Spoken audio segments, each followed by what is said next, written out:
मंच पे उपस्थित रामकिशोर त्रिवेदी जी, मंच पे उपस्थित हमारे चेयरमैन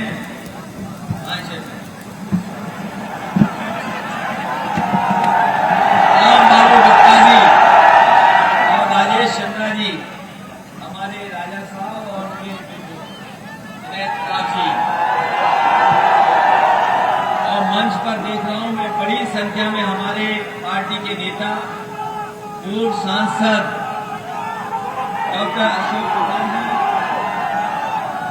और पूर्व सांसद अशोक पटेल, पूर्व सांसद बाल कुमार पटेल जी, पार्टी प्रदेश सचिव जी और बहुत बड़ी संख्या में महिला समावेश सभी पार्टी के नेता और प्रदेश के अध्यक्ष सोलंकी जी और इस सभा में उपस्थित हमारे सभी आदरणीय बुजुर्ग, किसान भाई, माताएं, बहनें, नौजवान साथी, पत्रकार बंधु, मैं सबसे पहले आप सबका बहुत बहुत धन्यवाद और आभार प्रकट करना चाहता हूं। जब से रायबरेली में मैं आया हूं, शुरुआत से लेकर के अभी तक, जिस समय मैं टोल प्लाजा पे घुसा हूं रायबरेली में, और जब आपके बीच में पहुंचा हूं, कोई जगह खाली नहीं बची जहां पर हमें लाल लाल टोपियां न दिखाई दी हो।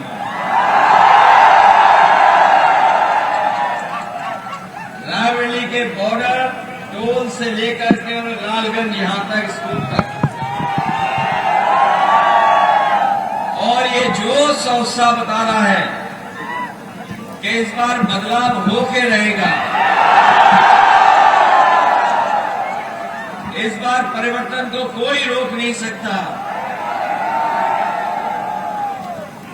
और इसलिए भी परिवर्तन की जरूरत है कि भारतीय जनता पार्टी से ज्यादा झूठ कोई पॉलिटिकल पार्टी नहीं बोल सकती।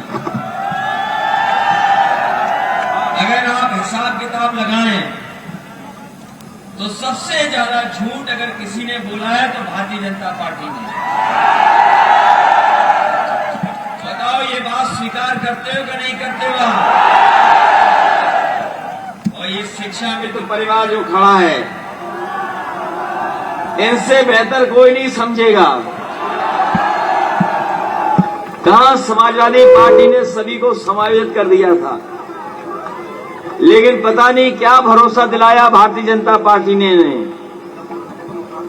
इन्होंने थोड़ी बहुत मदद कर दी, लेकिन इतने लोगों की जान गई है जिसकी कल्पना नहीं कर सकते।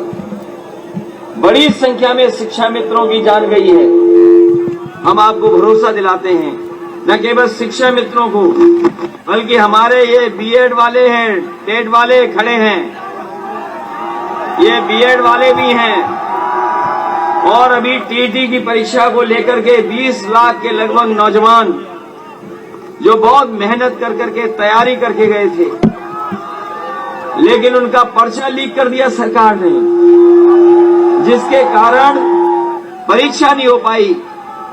हम अपने शिक्षा मित्रों से लेकर के बीएड, बीएड और हमारे तमाम टीटी के जो छात्र जिनकी परीक्षा कैंसिल हुई है, और बड़ी संख्या में जो नौजवान हैं जो पुलिस भर्ती में जाना चाहते हैं या फौज में जाना चाहते हैं, हम तमाम नौजवानों को भरोसा दिलाते हैं कि शिक्षा विभाग से जुड़े हुए जितने भी नौकरी और रोजगार हो सकता है, फौज और पुलिस भर्ती में जितना भी हो सकता है, समाजवादी सरकार बनने पर नौजवानों को नौकरी और रोजगार देने का काम होगा। ये भारतीय जनता पार्टी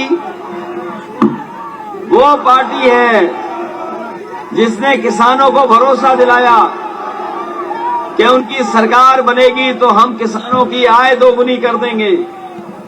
बताओ किसान भाइयों, अभी धान खरीदा गया, आपको क्या कीमत मिली धान की? कोई सरकारी खरीद नहीं हुई,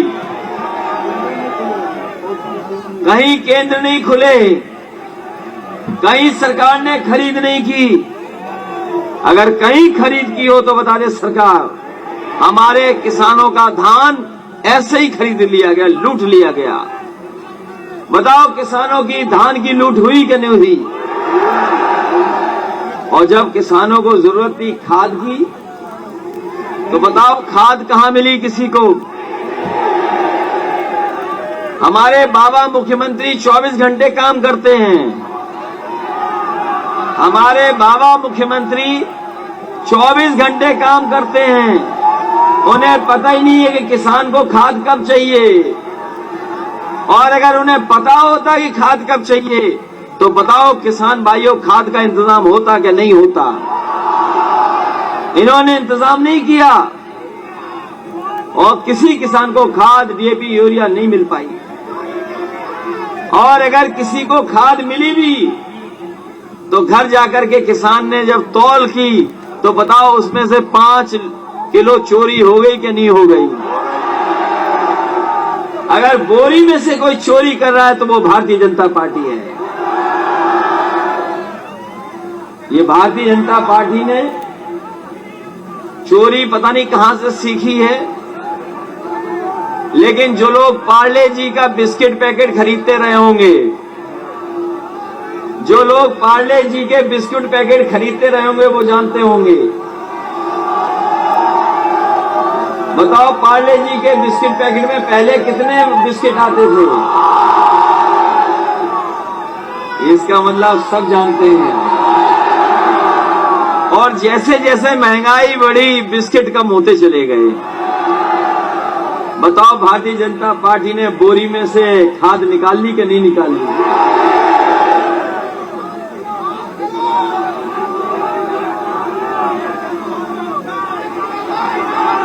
इसलिए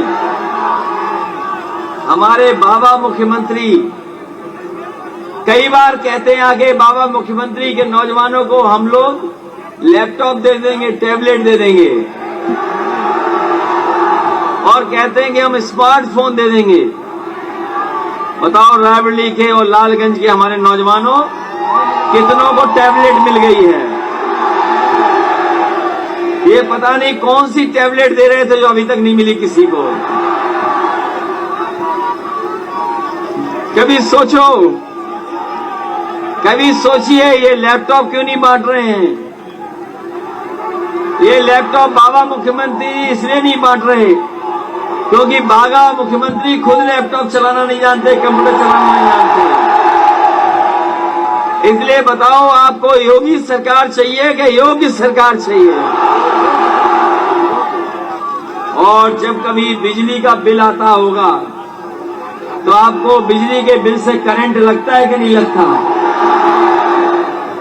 ये सरकार जिसने बिजली नहीं बनाई, अभी तक बिजली बनाने का कोई कारखाना नहीं लगाया, और पिछले 4.5 साल में मुख्यमंत्री बिजली के कारखाने का नाम नहीं रट पाए। सोचिए आप, अगर नाम ही रट लिए होते तो शायद हमारी सस्ती बिजली हो जाती। बिजली भी महंगी कर दी, बिजली महंगी हो गई। और याद रखना साथियों, जिस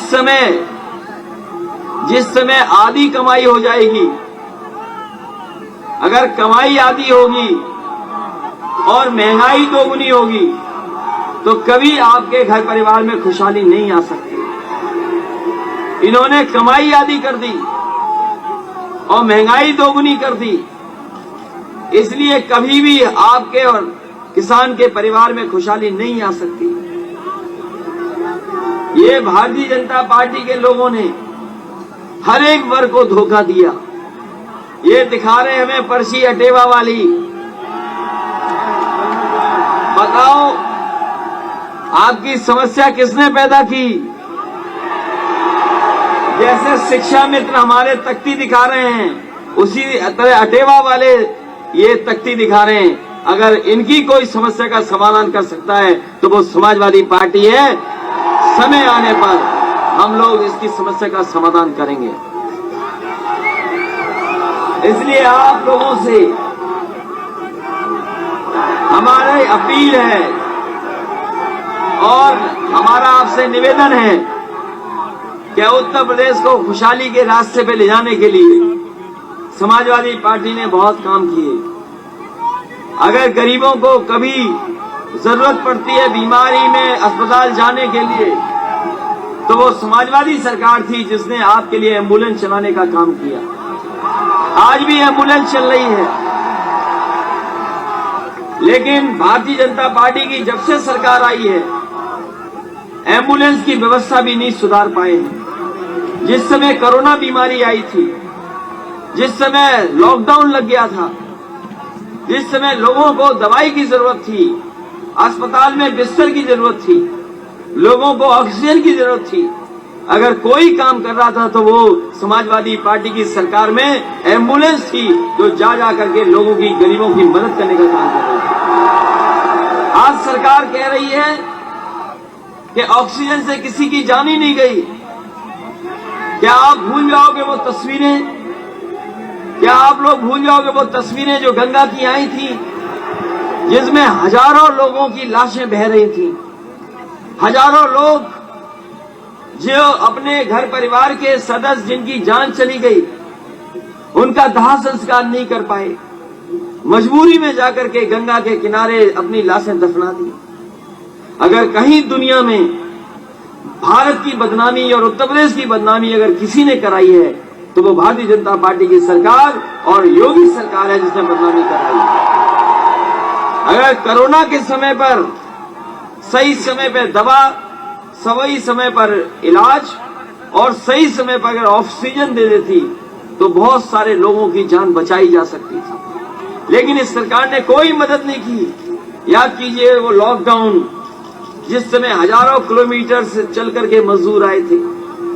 ये सरकार चाहती तो बस दे देती, ट्रेन चला देती, लेकिन ये सरकार ने मदद नहीं की मजदूरों की।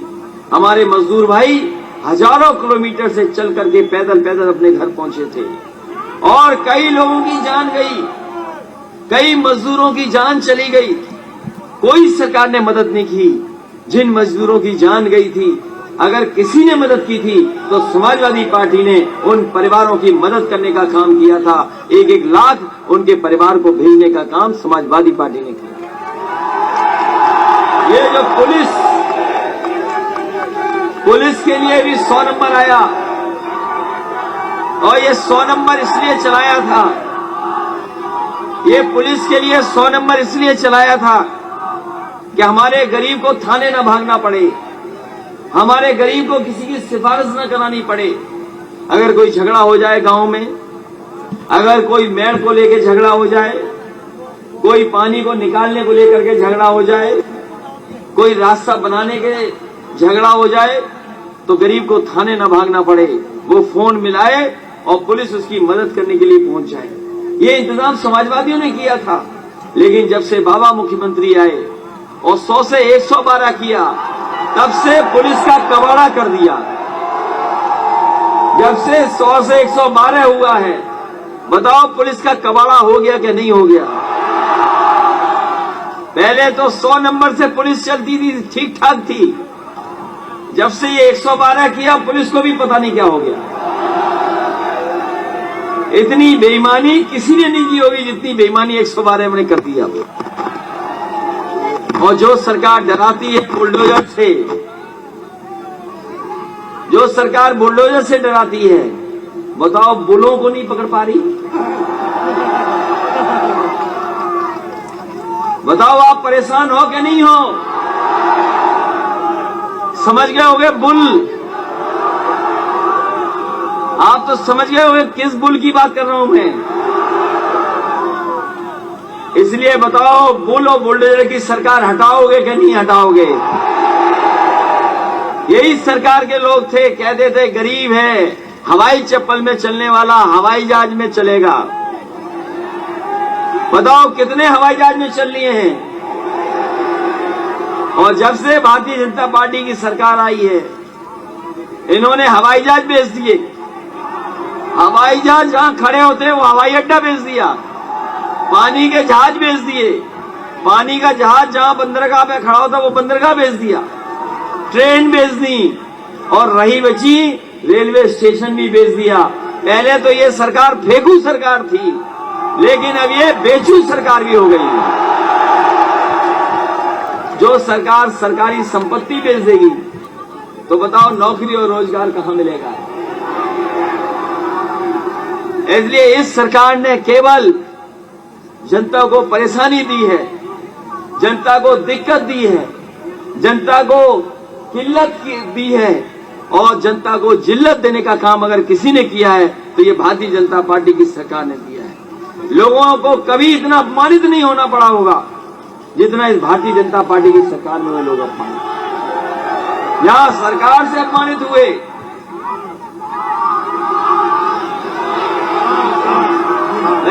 अरे आप लोग नहीं समझ पाए। अरे भाई, अभी जब मैंने कहा बुल तो बोले सब समझ गए बुल क्या है। अरे बुली तो सांड है। अब हमें ये नहीं पता कि कौन से सांड की बात कर रहे हो तुम।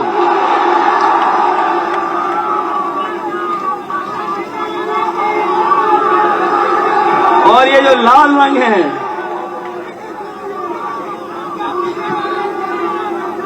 ये सही कह रहे हैं, ये सही कह रहे हैं। ये सही इसलिए कह रहे हैं, सच ये कह रहे हैं कि लाल रंग से सांड भी घबराता है। क्या ये सच्चाई है? तो इसीलिए ये लाल रंग से घबरा रहे हैं। ये लाल रंग भारतीय जनता पार्टी के लिए खतरे की घंटी है। इसीलिए किसी ने कहा था कि लाल रंग खतरे की घंटी। ये लाल रंग वाले हमारे किसान हैं, लाल रंग वाले हमारे नौजवान हैं, हमारे लाल रंग टोपी पहनने वाली माताएं बहनें हैं। लेकिन भारतीय जनता पार्टी कहती है लाल टोपी पहनने वाले आतंकवादी हैं। तो इसका मतलब घबरा जाएंगे इतने आतंकवादी हैं। इसलिए भारतीय जनता पार्टी से सावधान रहना। जैसे ही चुनाव आता है, ये धर्म का चश्मा पहन लेते हैं, ये धर्म के आधार पर चीजों को देखते हैं। लेकिन ये चुनाव हमारे आपके सबके भविष्य का है। ये चुनाव इसलिए है कि किसान की मदद होगी कि नहीं होगी। ये चुनाव इसलिए है कि हमारे नौजवानों की तमाम समस्याएं हैं। इतने बड़े पैमाने पे बेरोजगारी फैली है, इस बेरोजगारी को खत्म करेगा कि नहीं करेंगे, महंगाई कम होगी कि नहीं होगी। इसलिए ये चुनाव आपके भविष्य का है। और जब जनता ने मन बना लिया है परिवर्तन का, बदलाव का, तो हमें उम्मीद है कि रायबरेली की जनता भी इस बार बदलाव के साथ खड़ी दिखाई देगी और समाजवादी पार्टी की मदद करने का काम करेंगे। मैं जहां जनता का धन्यवाद देता हूं, आई हुई जनता का, कि जिन्होंने ये कार्यक्रम को सफल बनाने का काम किया है। वहीं हमारे साथ जो खड़े लोग हैं, जो खड़े साथ लोग हैं, जो प्रत्याशी हैं, मैं इनका भी धन्यवाद देता हूं और इस उम्मीद और इस भरोसे के साथ कि जिस समय चुनाव होगा, जिस समय उत्तर प्रदेश का चुनाव होगा, उस समय चिलमजीवियों को आप बाहर का रास्ता दिखा देंगे और साइकिल की रफ्तार बढ़ाने का काम करेंगे, क्योंकि साइकिल ने और समाजवादी पार्टी ने उत्तर प्रदेश को विकास के कामों में आगे बढ़ाने का काम किया है। चाहे अस्पताल बनाने की बात हो, समाजवादी पार्टी ने अस्पताल बनाने का काम किया, एम्बुलेंस देने का काम किया, पुलिस को इंतजाम किया कि पुलिस समय पर पहुंच जाए, 100 नंबर जो आज 112 है। ये तमाम इंतजाम अगर किसी ने किए थे तो समाजवादी पार्टी ने करके दिखाए थे। हमें उम्मीद है कि यहाँ का किसान, यहाँ का गरीब, यहाँ का नौजवान एक साथ होकर के समाजवादी पार्टी की मदद करेगा और साइकिल चुनाव चिन्ह की मदद कर करके ऐतिहासिक जीत दिला करके भारतीय जनता पार्टी को ऐतिहासिक हार दिलाने का काम करेगा। बहुत बहुत धन्यवाद, बहुत बहुत आभार प्रकट करता हूँ।